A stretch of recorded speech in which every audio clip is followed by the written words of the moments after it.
Hello मित्रों, नमस्कार। Polity hub Khemra channel में आपका स्वागत है। आज के वीडियो के माध्यम से हम चर्चा करेंगे नेट जो एग्ज़ाम एनटीए लेता है।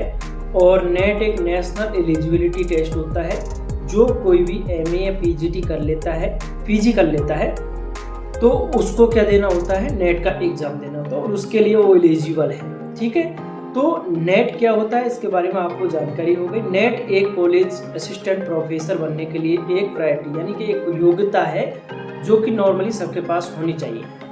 नेट अगर है तो वो असिस्टेंट प्रोफेसर की एग्ज़ाम दे सकता है, उसका फॉर्म भर सकता है। दूसरा, पीएचडी में एंट्रेंस एग्ज़ाम के लिए मतलब उसको एनरोलमेंट एंट्रेंस देने की ज़रूरत नहीं होती है, सीधा एडमिशन भी हो जाता है। लेकिन कोई कोई यूनिवर्सिटी ही उसको अलाउ करती है, यानी सभी यूनिवर्सिटी अलाउ नहीं करती।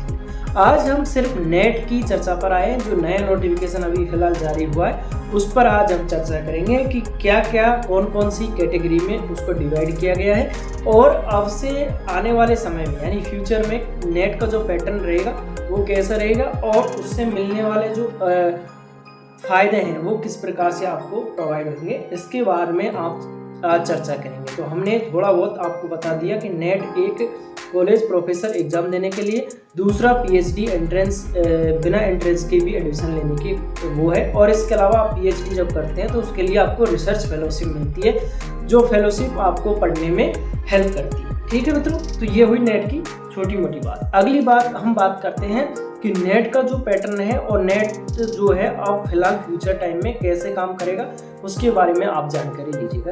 तो इसी वीडियो पर बने रहे अंत तक। ठीक है मित्रों, तो देखते हैं, हम ज़्यादा टाइम नहीं लेंगे और हम कुछ ही समय में इसको ख़त्म करेंगे। पहले आपको बता दें कि हमारा जो वीडियो सेशन चल रहा था कॉन्स्टिट्यूशन की जो सीरीज चल रही थी उसको हमने थोड़े दिनों के लिए रोक दिया क्योंकि अभी सीबीएसई में ड्यूटी लगी हुई है कॉपी आंसर शीट चेकिंग में, तो इसलिए थोड़ा सा भी टाइम नहीं है।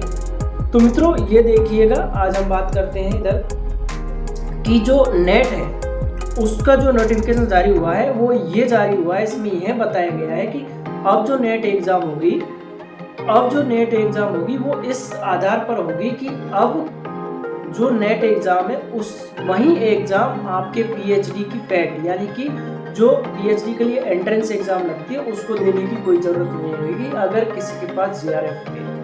क्योंकि हम नेट का जब फॉर्म फिल करते हैं तो नेट और जीआरएफ दोनों का फिल करते हैं या उसमें से चूज करना होता है कि आपको जीआरएफ ही करनी है या नेट ही करनी है।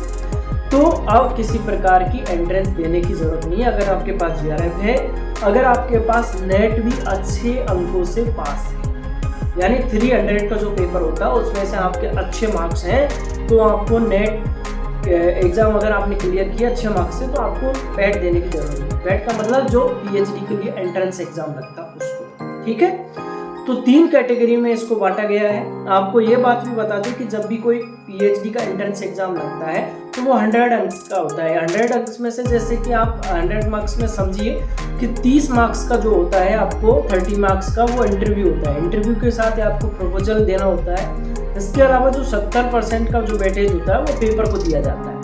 तो आप ये समझिए कि 3 कैटेगरी कौन कौन सी डिवाइड किया गया है इसको। फर्स्ट कैटेगरी में जिनके पास केवल जीआरएफ है, ओनली फॉर जीआरएफ स्टूडेंट्स।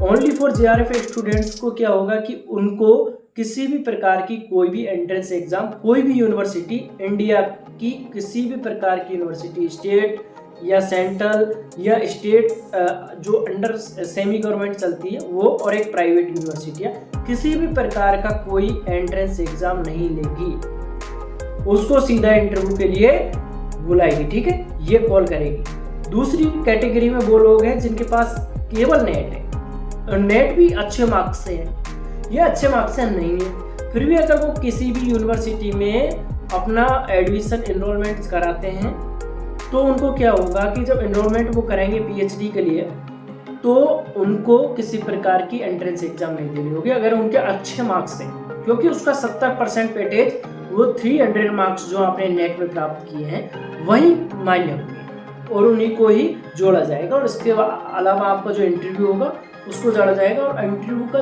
30% जिसमें आपका प्रपोजल कितना महत्वपूर्ण है उसके आधार पर वो डिसाइड करेंगे कि आपको एडमिशन दे या नहीं दे, क्योंकि अनेक सारे बच्चे इसमें फॉर्म फिल करते हैं। तीसरी कैटेगरी की हम बात करेंगे। तीसरी कैटेगरी में वह लोग हैं जिनके पास ना तो नेट है ना जीआरएफ।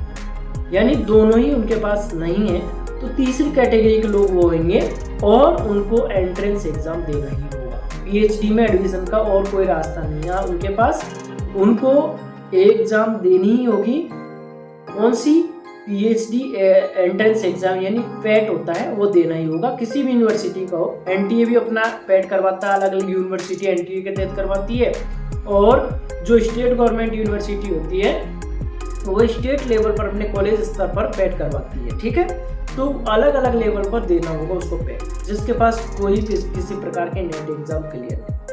ये 3 कैटेगरी में बांटा गया, और इसी के आधार पर अभी आने वाले फ्यूचर में ये प्रक्रिया या प्रोसेस है जो भी नेट की और पीएचडी के एडमिशन की, वो चालू कर दी जाएगी।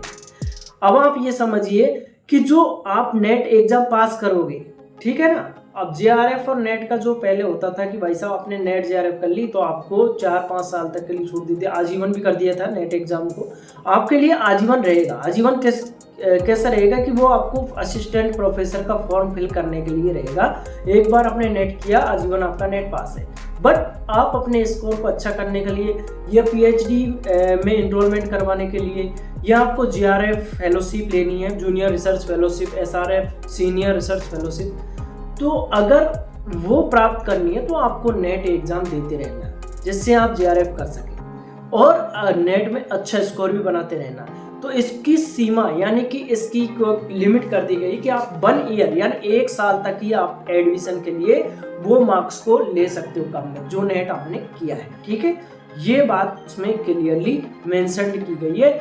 ये मैं आपको हमारे यूट्यूब चैनल के जो है उसमें डाल दूंगा मैं, तो आप देख सकते हो उसमें, तो आप उस पर भी देख लीजिएगा अगर इसके बारे में आपको जानकारी लेनी है। और वैसे भी ये ओपनली न्यूज़ हो गई है वैसे, लेकिन मैंने सोचा कि बच्चों का कुछ ज़्यादातर क्वेश्चन होते हैं इस चीज़ पर, तो इसलिए मैंने छोटा वीडियो बना के डाल दिया जाए। ठीक है मित्रों, तो आपको इस संबंध में कोई भी और भी कोई जानकारी लेनी है तो आप हमारे वीडियो पर कमेंट भी कर सकते हैं, और इस चैनल को सब्सक्राइब करें और वीडियो को अधिक से अधिक शेयर करें।